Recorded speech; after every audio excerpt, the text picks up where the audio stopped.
Ladies and gentlemen, welcome back to Gaming with me, Tony Mo, and welcome to my very first Noob Tips episode, my very first guide here inside of Fallout 4. Fallout 4, obviously a rather extensive and large game, so it's kind of hard to decide where am I going to start with my coverage for this. You know, what should be the first piece of content that I do? And I thought rather than doing a first impressions, which frankly I'm like super weary about doing because there's so much of the game that I don't want to spoil, but that I feel is necessary to talk about in that situation, I said, let's just do a guide for something that I've really fallen in love with, and that of course is building.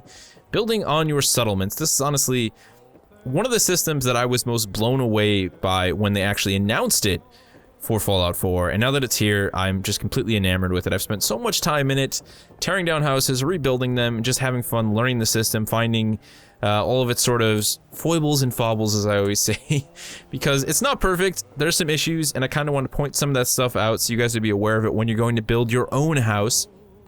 And then we're also going to talk a little bit about the lighting system, which can be equally frustrating, but once you figure it out, you can do some pretty cool stuff rather simply, just like this. We've got a nice little set of lights in this house, which is currently under construction. It's not finished yet. So this is going to be the house that we're going to use as our basis for the discussion, kind of help you guys understand some things here. So first and foremost, let's go ahead and actually sleep, because most of the stuff I want to show you doesn't involve darkness.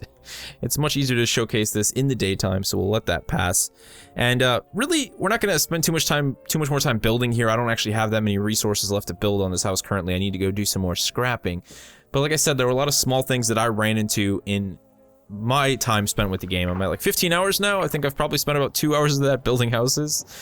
Things that I've learned that just don't work well together, things to look out for, and also talk a little bit on how to make multi-tier houses, because it's actually fairly simple. It's just a matter of finding the right piece and putting it in the right place. So let's start by bringing up the building system here. Go. Now, this piece of foundation, you'll notice, isn't 100% like being used. On the backside here, we've got a little bit of hangover. Pushing down here, it's not as bad. This is okay in most situations. The thing is, when you first go to put a fresh building material down on a completely naked, a completely bare foundation, that piece is freeform. It doesn't snap to the foundation. I kind of wish they would have done something like that, but they didn't. That probably does allow for a little bit more creativity, but what it means is that first piece is going to be the basis for all of your other pieces, so you have to be very careful on how you place it, try and line it up as best as you can, and for that reason, I like to use the individual pieces rather than prefabricated. So you'll notice when we go into structures here, we'll just head into the wood, we have some prefab stuff that actually has a roof and a floor. Now, I'm not saying you shouldn't use these pieces, I'm just saying be cautious using corner pieces especially, and note that all of this stuff has a roof on it, which means that you cannot build on top of it. You could technically use this on the top of a house if you wanted to, if you can get it to work, but just be wary that you cannot build a second story on top of something like this piece. It's not going to happen. That acts as a roof, so you got to be cautious there. You'll see it says floor and roof. It's really up to you how you go ahead and actually build, but, you know, just experiment, find out what works, and I found that in most cases, it's easier just to put down individual pieces like I've done here. In other experiences, when I've tried to use corner pieces, it's screwed up my ability to actually put a floor down, and I like having a floor. So, you know, you gotta be careful. You know, the way I built it right here with these individual walls, I was able to snap the floor in without any issue. The important thing about having a floor is that you can then use pieces like the shack stairwell here. So if we go up to the top here, I'll grab this piece and I'll show you a little bit how it works. You'll notice that it actually takes up, like I said, it acts as a floor or as a ceiling in this case, and then it also acts as another ceiling and another floor. So you gotta be careful. When you set out to build the house, do a little bit of pre-planning in your head. You know, how many floors do I want to make it? Where am I going to need these shack stairwells in order to actually gain access to the second floor? You could, of course, also build your own set of stairs if you wanted to do so. You can. There's lots of different ways to do it. It's a matter of finding out what works for you and what works in the specific building situation that you're going for. Like I said, I've even used some of these pieces. You can see right here, this is one of the prefab shack wall and roofs as sort of a hangout area. So this way, wow, this is dense fog. I've never seen this.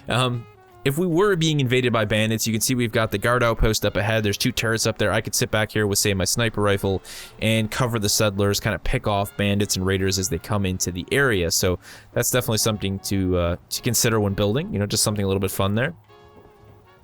But really, it's a matter of figuring out what pieces work with others. Some of the corner pieces don't work well with the walls. You're just going to find yourself getting a little bit frustrated at times, especially when you have to start scrapping pieces and losing building materials. But just kind of go with it, you know, figure out what works, figure out what doesn't work, you know, experiment with what connects well and what doesn't.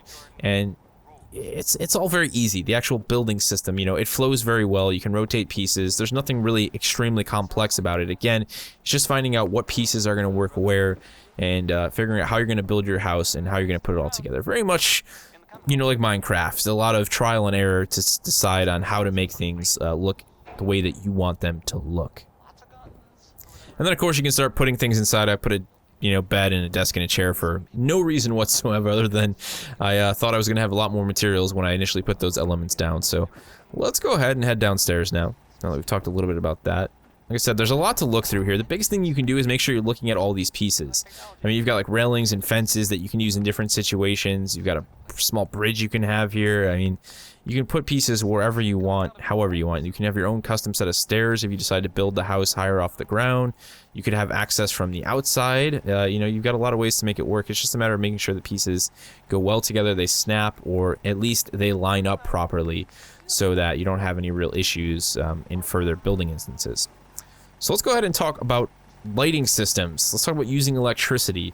At least, we're gonna take it slow here. We're just gonna talk about the basis of it because there's a lot you can do with the generators and with the lighting systems. But even 15 hours in, I don't have that many resources. I found that a lot of the more complex stuff you're gonna be doing seems to be more end game. At least in theory. Because you require so many resources, so many things like copper to make these conduits in order to power a lot of these different houses. So I've just done something really simple here. So if we back out for a second, and small pro tip, you'll notice that I'm looking away from any building materials. If you're too close to an already built object while in building mode, rather than actually backing out to the previous menu, you can see that our buttons down there now say store and select. So instead of selecting metal structures, we're going to select this piece. And rather than backing out of the menu, we're going to try and store this piece in our building thing. We don't want to do that. So you're going to want to look away, and then you can see we can actually hit B to back out. We'll head over to power. I've already put down a generator. This generator produces 3 electricity. That means if you go beyond its electric capabilities, you won't be able to light any more objects. So if we take a look at the light bulb that I have right out here, we can go ahead and select this. You can see it requires just 1 electricity. That's it. You're all set. So we've got 1 there. I've got a light bulb inside the house here, and I've got 1 on the 2nd floor. Now, you don't actually have to run individual wires to each of the light bulbs. That would be absolutely insane. Instead, what you do is you attach a power conduit to the side of the house. Now, the power conduit and the overall power of the generator and things of that nature have a limited distance capability. So the light bulb I have up there, the light bulb I have on the 1st floor, and the light bulb that I have out here, the wall light, are all within that range. But if I started to move this light bulb, say way over here, you'll notice that it goes out and we lose light capability. You'll also want to note that when placing down certain lighting systems, when you're messing around with your power conduit and moving your power conduit around, sometimes a light bulb or something like that will remain unlit even though it could potentially be powered. The best way to double check this is to simply go ahead and turn off your switch and then turn it back on. You also might want to consider actually picking up and moving the object off the wall. So we're good to go there. That actually has bugged out that light bulb in doing that. You can see it's actually providing light, but it's not lit up itself. The small issue I've noticed, bugs, Bethesda, it happens. Now, one thing to note about the use of actual switches is that you're going to want to make sure the switch is technically between the generator and the power conduit. If you actually have the power conduit in between the generator and the switch, it won't work. It makes sense. You need to have a switch between the 2 circuits. If you have a switch, on the outside of the circuit, remember 4th grade math when you lit up a, light bulb with a potato and a battery? Yeah, it's the same kind of concept. Just remember that and you'll be able to make the lighting system work. If you have no idea how that works, I've just made it very straightforward to you. You want an entire, sort of closed circuit concept. So the conduit at the end of it all and the generator at the beginning and any switches in the middle. As long as you remember that and you keep that in mind, you'll have no issue whatsoever lighting your houses. Again, You may need to run further conduits to different areas of the house if you are having problems getting light bulbs on the other side of the house to light up. You might run a larger generator if you need more lights. There's a lot to mess around with here, and you can see that all in the connections and the switches.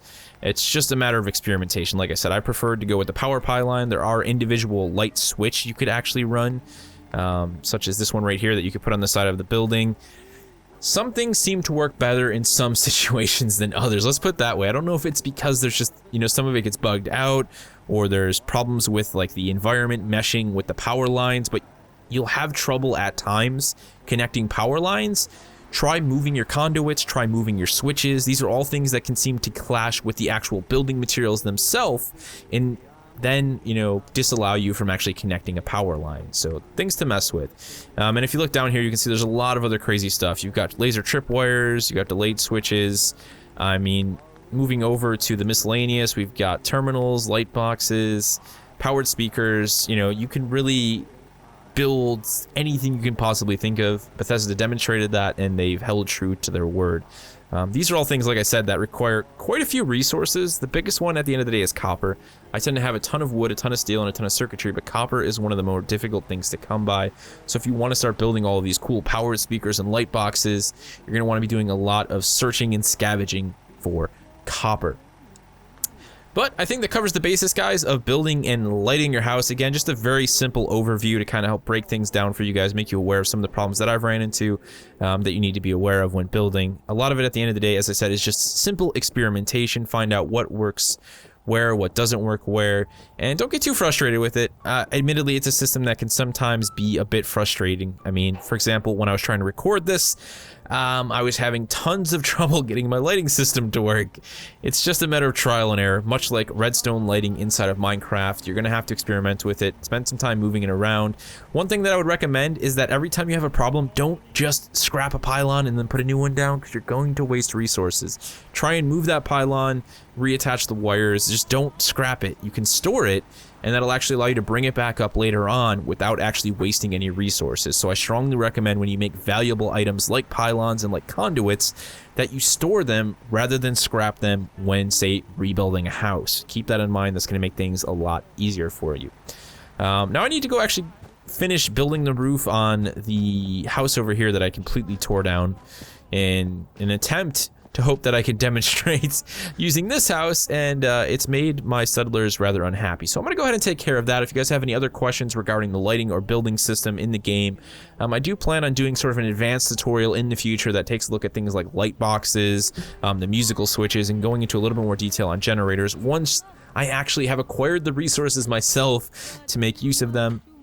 But if there's anything that has arisen question-wise while watching this video, feel free to ask me down in the comment section below, and I will do my best to answer it for you. If there are any sort of guides or anything that you guys would really like to see moving into the future, feel free to throw suggestions down there as well. I have a lot of stuff already pre-planned and that I'm kind of just working on gaining resources and knowledge on before I showcase it to you guys. But if there's anything that you really are looking forward to seeing or are having trouble with that you'd like to see me cover, feel free to go ahead and suggest it down in the comment section below, and we'll see what we can do about it. Fallout 4, ladies and gentlemen, lots and lots to do here. Probably one of the largest games, at least, that I feel. Like, you know, there's a lot of open world games out there. The Witcher felt really big, but there's just something about Fallout 4 and the amount of depth that it has within its individual systems that just makes it feel insanely overwhelming in a rather enjoyable way. So I very much look forward to the future of covering it on the channel. I think we're going to be playing Fallout 4 for a very, very long time. Longer than I think I've played any other single-player open-world RPG. I'll see you guys in the Wasteland.